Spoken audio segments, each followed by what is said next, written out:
Hi friends, I hope you're all well. I thought I'd share with you a Manhwa that I'm quite interested in lately, and that is reporting for Duchess duty. But before I talk about the Manhwa, can you guys tell me how's the word Manhwa pronounced? Is it Manhwa or Manhwa? Like, is the N silent or do I need to pronounce it?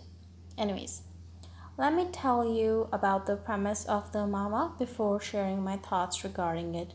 Our protagonist is a captain in military that dies during the battle and finds herself in the body of a supporting character named Rosalie, in the romantic fantasy novel written by her own friend.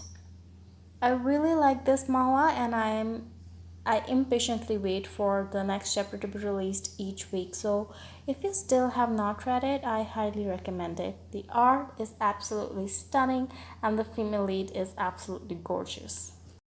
The thing I love the most about this manhwa is how strong and smart the female lead is. She is incredibly brave, and as someone who was a captain in military, she can kick ass and protect herself instead of being a damsel in distress waiting for the main lead to come and help her. She doesn't take crap from anyone and puts people in their place if they mess with her. She's not only physically strong, she is also smart and uses the knowledge of the novel to her own benefit. She rallies all the people around her who she knows for sure would benefit her and help her out in the future instead of caring about the fact that these people were to be the pillar of support for the original main lead. She takes action and solves all her problems at the speed of light instead of contemplating to be or not to be. The thing that I highly admire and like about the female lead is that she is very perceptive and aware of people and situations around her. She develops her own opinions and perceptions about people using her own judgment and experiences instead of relying on the original plot of the novel.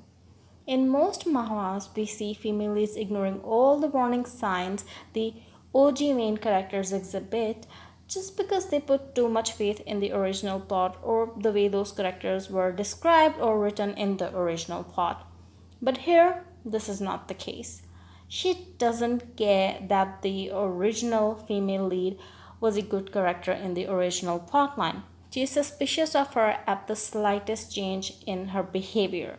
Not only Rosaline, but other characters also seem to be very aware of these little changes and behaviors, which is a lot more realistic, unlike in other manhwas where all the characters just shut their eyes even if the original main leads are waving a big red flag in their faces. These are all the reasons why I like and enjoy reading this manhwa, but now I'm going to tell you one thing that bothers me about it. In fact, two things, not one. The plot is so good, but it is extremely fast paced, because of which you are unable to savor it. I am about to talk about some spoilers, so you may want to forward or mute the video for a few seconds. Only 16 chapters have been released so far, and in just those chapters, we are introduced to the female lead. She died, woke up in Rosalind's body. We found out about original plot and info about her past. She adjusted in the new world, put her stepmother in place, fired corrupt staff, hired old staff, found characters who'd be beneficial to her, fixed the knights, met the main lead.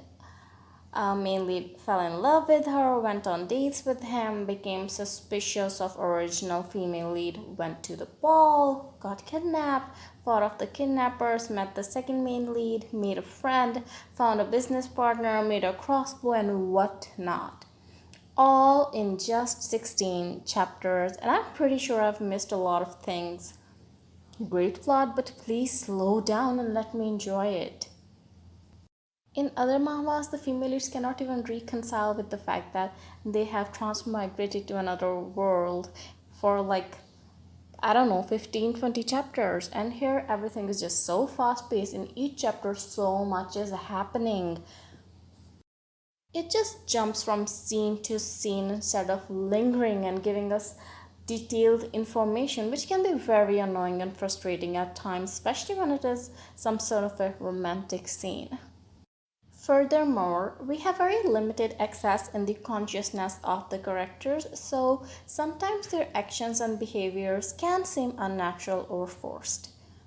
A clear example is of male lead's interest and eventual feelings of love for the female lead.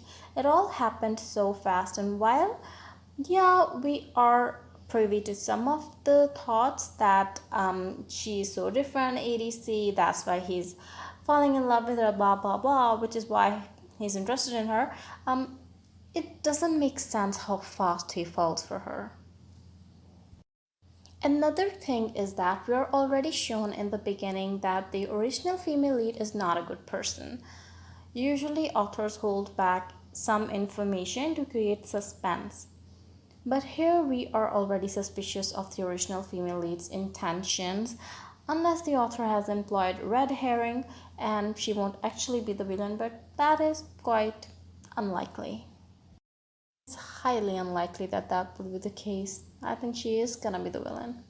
Anyways, these are all my thoughts on this manhwa. Regardless of these opinions, I am very invested in it and will keep on reading it. I will also recommend you to read it if you haven't read it already. If you love strong female leads, this is the manhwa for you. What are your thoughts about this manhwa if you've read it?